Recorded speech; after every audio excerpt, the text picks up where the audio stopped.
Hey guys, welcome back. I am Stu and this is Rainforest Romp for Roller Coaster Tycoon Classic. Space is limited in this precious rainforest. You must cram as much as possible into the existing clearing in order to provide a viable alternative to the local timber industry. Your objective: to achieve a park value of at least 275,000 at the end of October, year 4. Okay, let's turn off scenery here. So we've got a little zigzag path there leading to a huge, whoa, look at this. Wow, look at that. It's like a giant moon-shaped plateau. Okay, so that's pretty cool then. So I think with this bit, what we'll do is we'll drop a handyman down there, zone in for this little path, and then forget about it. That way then we know that little area will be kept clean. The path on the underground section, let's take a look at that. Okay, we haven't got to worry about that because guests can't drop litter or be sick on the underground sections. We've got a huge amount of space. 275,000 isn't that much. 4 years is tons of time. So I can't imagine we're going to have any issues with this. We're charging for rides as well, so that makes it easier. Let's have a look. Money-wise, we've got, 30% loan interest, and we can borrow 30,000. So we're not going to borrow that much because of the loan interest. So we're going to keep that fairly low. Let's see what we've got. We've got some gentle rides. Not a great selection.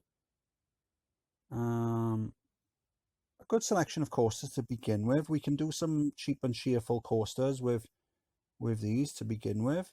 Not a great selection of thrill rides. No water rides. And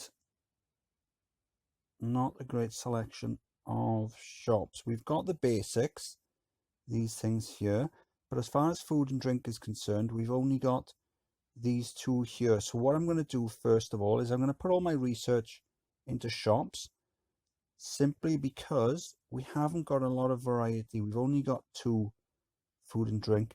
So at present we will be eligible for the worst park food award because we haven't got enough variety of that. So hopefully once we research a few things, we can drop that down, then we can look at researching something else. So I think what I'm going to do then, I'm just going to do a nice little pathing section here, and then I'm going to put down whatever flat rides we've got to begin with, and then chuck down a few cheap and cheerful coasters so the money starts rolling in, and then we can look at doing something a bit more interesting.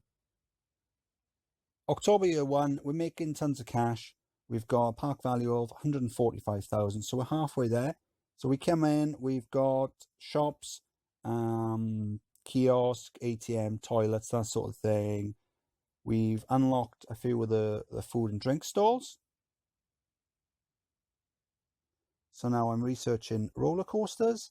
We've got, let's see, I've got my my thrill rides just down there. I've got my looping coasters just here, named them after animals that you might find in the jungle or the rainforest, I should say. So howler monkey.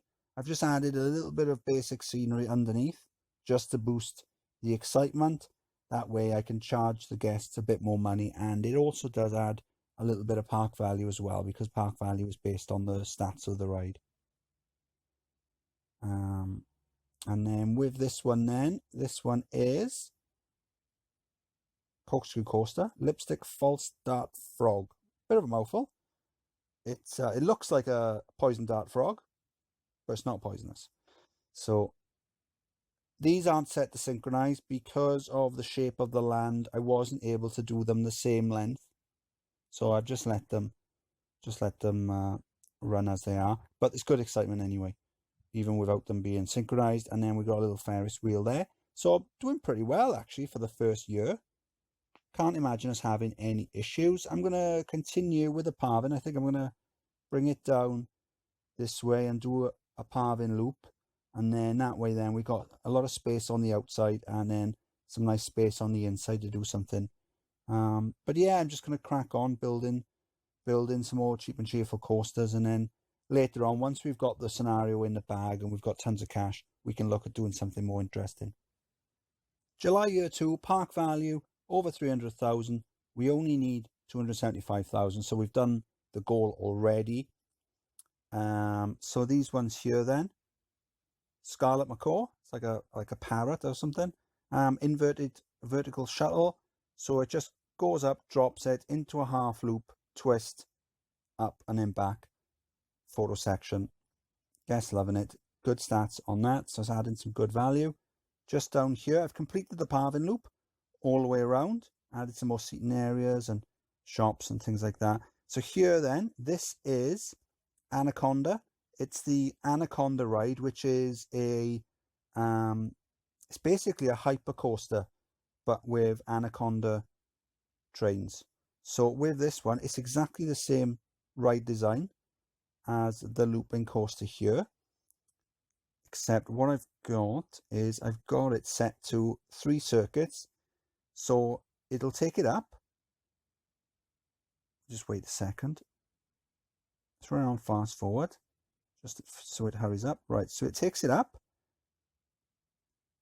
And then once it gets as far as it can go, it drops it back down. There's no chain lift on it. You're just using the station to push it out.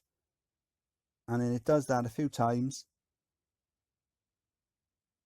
And then what that does is that allows it to have the drops and the highest drop height that's required. And it gives it an excitement of 6.22, which is very cheesy, but you know, it's a good coaster. It's a very, very small footprint. It gives great stats, and the guests love it. You have to build it as a complete circuit because there's no shuttle mode on these. The powered launch, that's so slow, it's not even worth bothering with. But yeah, and then in the middle, then we've got a pair of these lay down coasters. So we've got these set to synchronize. So we're now fast forward until they come out. So it comes around the bend, goes up the chain lift till it gets to the top, and I've got just a little bends then to get it into position, and then half loops down, another half loop back around, and then back to the station via an inline twist. A little break at the end. So it's not great, not really a great design, but it's good stats, and that's what we want. We want good stats so we can charge a lot of money and get the park value up. And then I've got a little like car ride with these butterfly carnival cars, you know, just to give the guests something else to go on, and also to add a little bit of interaction with the coaster. That'll boost the stats as well. So we've done the park value goal. We've got loads of time left. How long have we got left? There you go. We've got over 2 years left. So now what I can do is I can do something a bit more interesting with the coasters just around the outside here. So I'm not sure what we're going to do yet, but research wise, we've unlocked all the coasters and shops and things. So I'm just leaving it like this. Just see what it unlocks. I might not put anything down from that section, but you never know. There might be something interesting unlocked and I can put it down. October year 2, we got tons of money in the bank now, making some good money every month. So we've repaid the loan as well. That's good because it's 30% interest. So we don't want to pay off anything more than we need to. Got a junior coaster here, Sloth. A little bit quicker than a Sloth. Good stats though. Just a lot of twists and turns. And then just up the other end then, we've got a mini coaster, Jaguar.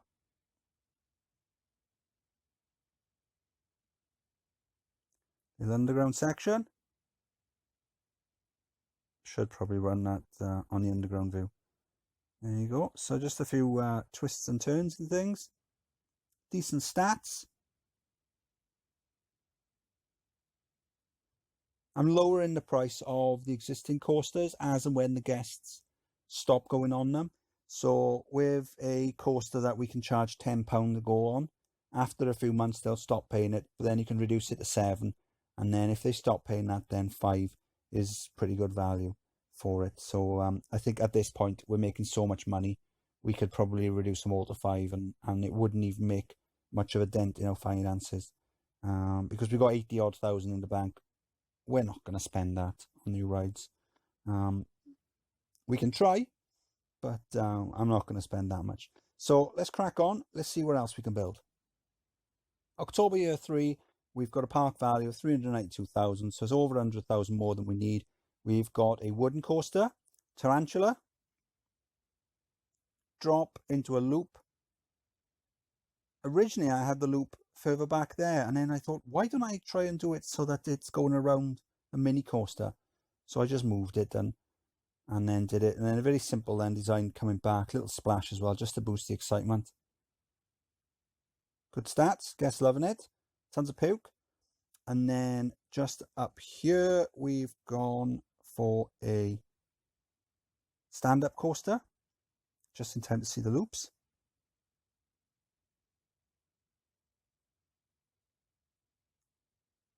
Little break section at the end, and back to the station.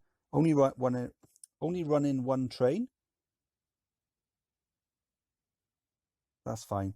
That just means that we've got more guests in the queue and less guests on the path, so we haven't got to worry about overcrowding and things like that. So here's the chain lift up, and then there's the drop, then down, back up, and then it comes around and then into the loops. And then we unlocked go-karts, so I thought, let's try and do something quite long. I know that can be a bit of a pain because, well, there you go, you can see it now.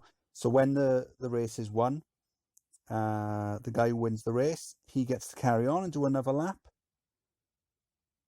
So that can be a bit of a pain, but to be honest, it's not much of a delay because the cars have only just come back to the station and he hasn't got that much time, or she, I should say, haven't got that much time to wait to get back to the station. Couple of nice interactions with the loop there, going through it. Yeah, so another year to go then. I haven't got a huge amount of space left, so I'm not sure. We can build something stupid, maybe. I don't know. Let's just play and see what happens. October year 4, Rainforest Romp. It's the last scenario on the Wacky Worlds expansion. We need a park value of 275,000 by the end of October year 4. It's October year 4 and we've got a park value of just under 400,000.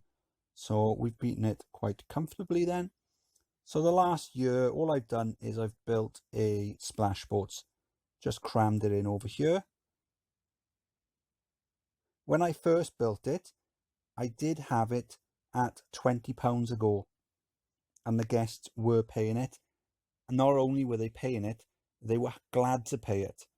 They were so thrilled to ride this ride. They were happy to pay £20. They were riding it and then coming off and jumping at the end of it. And then sometimes going back on or going to the cash point, getting more money out so they could go back on the ride. So I just put it up to 20 just to see if we could get away with it. It's been down a few months now, so they won't pay it, but at the time they were more than happy. So around the bend, up the lift, down, back up, and then down. So I like to add the hills after the drops. So say a drop of 3 and then up 2, and then that way it saves a lot of the height. So it means you can then fit in more drops into it. So we've got a lot of interactions with the existing rides, and then at the end of it, then you've got decent excitement. And it also helps get a lot of guests off the path as well. So we've got 2,200 guests in the park. One bad thing about this scenario is it's quite a nice scenario, to be honest. I like the design of it. It's nice. I mean, it's flat, so it's quite easy. But the major downer for this is no balloon stall. How ridiculous is that? No balloon stall at all. So at the end of the scenario now, when we pass it, bearing in mind this is the last scenario of the Wacky Worlds expansion, so the guests are probably going to clap a little bit harder than what they normally would. they're not going to let go of their balloons because they haven't got any. So that's a pain. But anyway, so Rainforest Romp. When we started off, I put down a handyman just there because there's only a little bit of path leading from the gate to the main park, and that way then you can forget about this area. That handyman is going to keep that nice and clean. And then once we got in there, we didn't have a huge amount of flat rides to begin with, and we had even less shops. So I put all my research into shops so we could get a lot of food and drinks. I didn't want to win the worst park food award, which we might have won because we only had 2 stalls that did food or drink. So I started building my favourite 4x4 pathing grid, and then just putting down whatever rides we had to begin with, building a load of cheap and cheerful coasters in order to get a lot of cash and also to boost the park value, because park value is based on the stats of the rides. So the more small coasters you have, you can fit you can fit a lot of small coasters into the same area that you could one big coaster. If you look at the stats on these, some great stats on them for what they are, for the small footprints that they are. And then once we done that, then I completed the pathing loop around, built these 2 coasters in the middle. Not great designs, but again, good stats. And then once we'd done that, we'd already done the park value, so it was just a case of building some more interesting coasters around the outside, and then building a few silly things as well, like the go-karts and the splash boats, that sort of thing.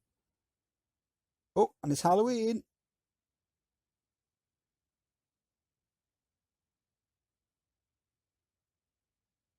And we've done it.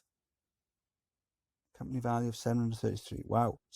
Ooh, and that's it. That's Rainforest Romp then. That's the last scenario. That's the last scenario on Wacky Worlds. But don't worry, I will be back with the Time Twister expansion. And I think when I'm doing the Tongue Twister expansion, I think what I'll do as well is I'll start doing some custom scenarios as well, just to make it a bit more varied. So I am Stu. If you enjoyed the video, please like and subscribe. And I'll see you next time. Bye.